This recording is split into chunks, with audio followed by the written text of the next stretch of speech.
Welcome, Gman faithful, to another edition of Gman Live, right here, weekly. And today's segment, we will be discussing college prospects.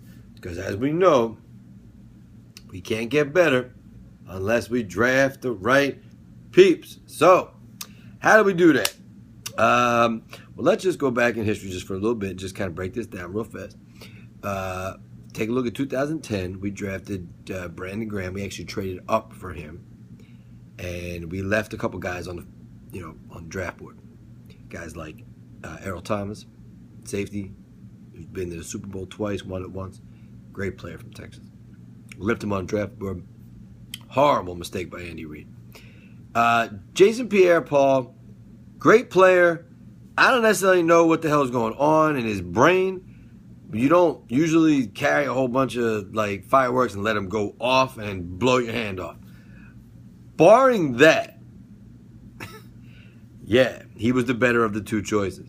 Now, there were a lot of people that gave me a hard time back then over that. But the thing is that JPP had the higher ceiling. And Brandon Graham already hit his ceiling, essentially. Had a little bit more to go, but that was it. JPP had a much higher ceiling. And the mechanics, much better with JPP. So the Eagles kind of missed out on that one. Brandon Graham is good. JPP is better if he doesn't blow his hands off. So that was a big mistake. So that's 2010. Now, you kind of blew a first-round pick. Now, remember, in this NFL, your third-round picks, they got to be good, solid players. Your second-round picks have to be really contributing great players, guys that are on the field from day one. Third-round picks don't have to start on day one, but second-round picks do. First-round picks have to be your guys that are going to make the All-Pro. I mean, that's the standard you're dealing with now in the NFL, all right? This is not the NFL of yesteryear. Guys have to produce now. At the rates they're getting paid, at the rates that it's so competitive with somewhat of a parity throughout the conferences, you have to be able to hit 3, 2, and 1. Now, your fourth-round pick years ago would be equivalent to what your second-round pick would be, maybe back in the day. But your fourth-round pick now is a guy. It's all right, you're hoping that he can get on the field and produce and potentially be a starter in some capacity. But your third-round pick, absolutely. Second-round pick must be good, if not potential All-Pro. And then first-round pick definitely has to be that. If you miss on any of those, that's the reason why your team is not good. All right? Don't look anywhere else. Don't look at the free agents. Don't look at anything else. It all starts in the draft. All of it. Super Bowls are not made anywhere else other than in the months of January, February, and March. Not because they played a Super Bowl then, but because that's when the teams are looking at who they are going to draft.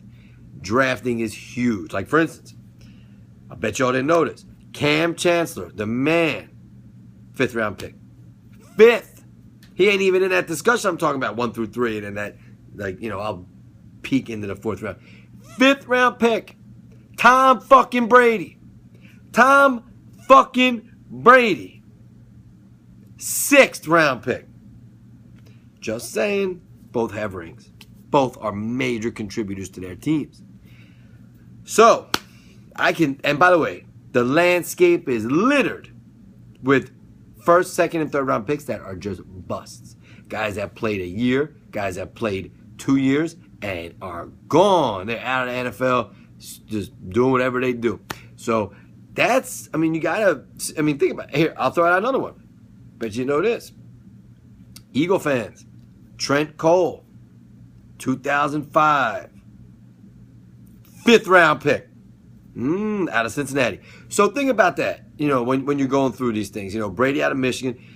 These are really important things to know when you're drafting. So you got to be able to have a scouting team that's good. That is, solid. And who does it the best, in my opinion? Well, obviously the Patriots do it well because they win a lot of Super Bowls, and I think I'm going to give a mad props to the Ravens because Ozzie Newsome is just top notch. I mean, his system, what he does to go out and get guys, yeah, there's nobody that can claim to be doing better. Ravens got a couple of Super Bowls, been to a few. I mean, they're always in the mix. I mean, this year not so much, but generally speaking, yeah, they're top. Now, Andy Reid used to win with Ray Rhodes' guys. Once he started picking his own guys, he became like 8-8 and 10-6 and 6-10. It all averaged out to 8-8. We got to hope that Chip Kelly, who did win with Andy Reid's guys, can win with his own guys. Well, the jury's out. Also, another team that does it really well. No one does it better. I mean, there's teams that do it good, but no one does it better. The New York Football Giants. Yeah, and remember, I'm wearing Eagles green, so don't hate, all right? Don't hate. Do not hate. Keep it real. Keep it objective. Let's break it down. Look at the Giants. They're drafting kings, all right? They know how to get what they need, and then they fill in around with free agents. That's how you build a winner. And Giants, hey, 2 Super Bowls in the last 8 years, and you know what? I don't care if they don't make the playoffs this year or last year or whatever. They got 2 rings since 2007. A lot of teams don't have squat. Another team that only has 1 ring since then, the Patriots. Think about that. Everyone loves the Patriots and their ability. Giants got more rings.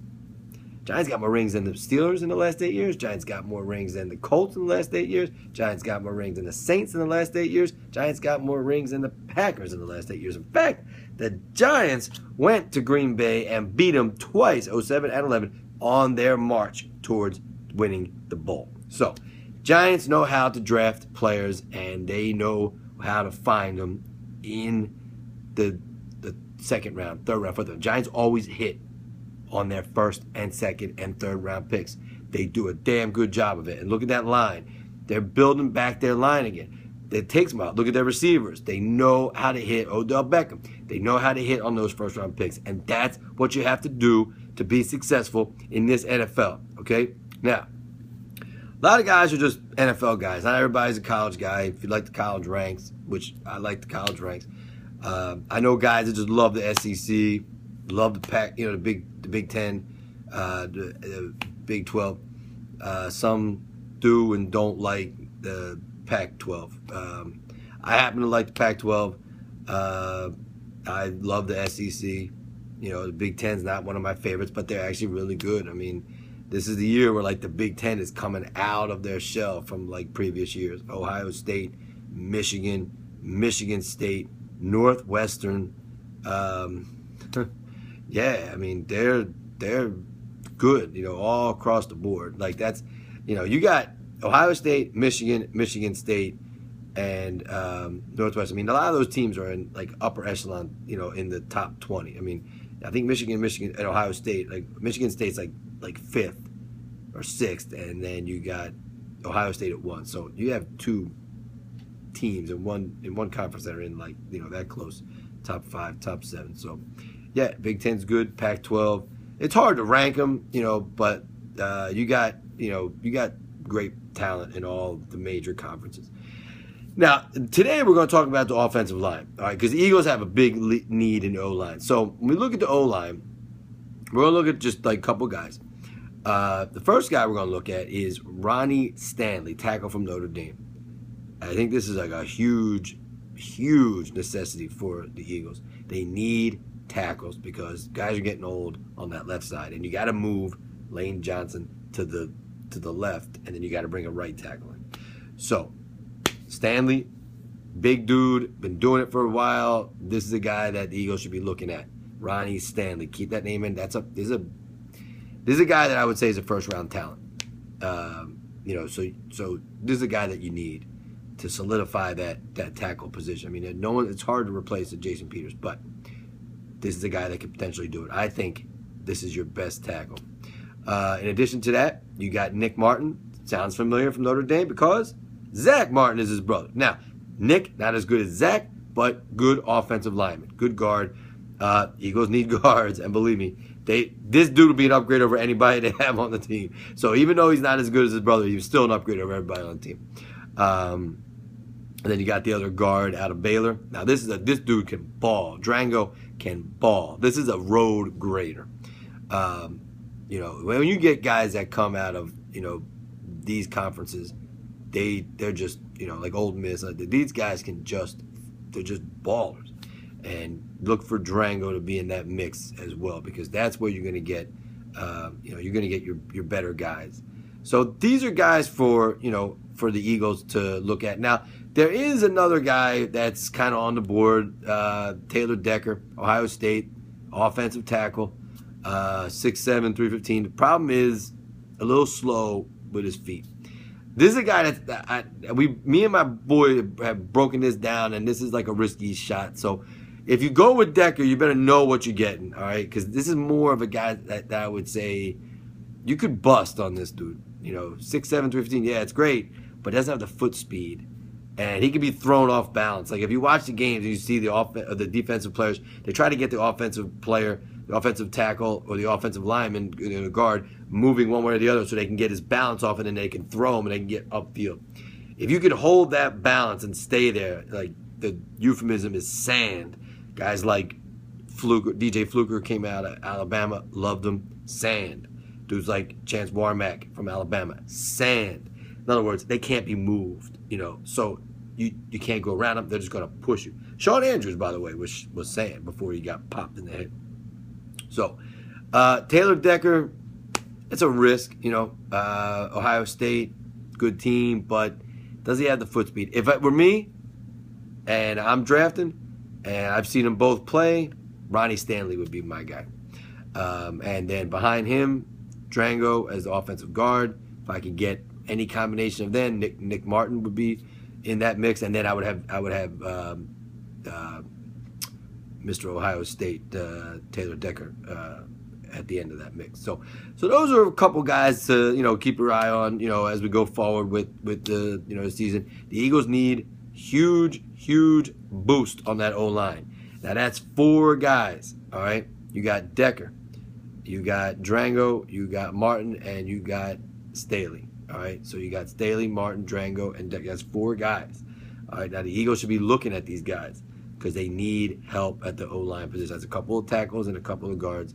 That'll really go a long way. And this is a really deep draft for the O-line. So this is where you solidify this O-line and do not fuck up and not take an offensive lineman for the 3rd year in a row. That's just absolute lunacy, okay?